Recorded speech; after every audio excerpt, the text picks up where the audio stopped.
आपने बिरयानी और पुलाव तो बहुत खाए होंगे। एक बार ये यकीनी पुलाव ट्राई करके देखिए। बनाना बहुत ही इजी है और खाना बहुत ही टेस्टी लगती है।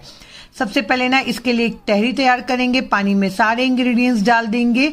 उसके बाद ना इसमें थोड़ा सा जीरा नमक डाल के इसे बॉईल कर लेंगे 6 से 7 मिनट के लिए। पानी 4 कप डाला था तो 2 कप रिड्यूस हो जाएगा। अब तेल में ना जीरा, थोड़ा सा लहसुन अदरक, थोड़ा सा तेज पत्ता और जो भी सब्जियां आपको इसमें डालनी हो वो सारी सब्जियां आप इसमें डाल सकते हैं अपनी पसंद की। और सब्जियों को ना बस 1 से 2 मिनट सौटे करेंगे। टमाटर डाल देंगे, नमक डाल देंगे और फ्राई किया हुआ प्याज डाल देंगे। उसके बाद जो हमने यहाँ पे तहरी तैयार की थी ना वो 2 कप और 1.5 कप नॉर्मल पानी, फ्राई किया हुआ पनीर डालेंगे। जैसे ही पानी बॉईल हो जाएगा, भींगा हुआ चावल, गरम मसाला डाल के इसे 5 मिनट पकाएंगे। उसके बाद ऊपर से थोड़ा सा फ्राई किया हुआ ओनियन, धनिया, मिर्च डाल के ना तैयार है आपकी ये टेस्टी टेस्टी यकीनी पुलाव। ट्राई करिए।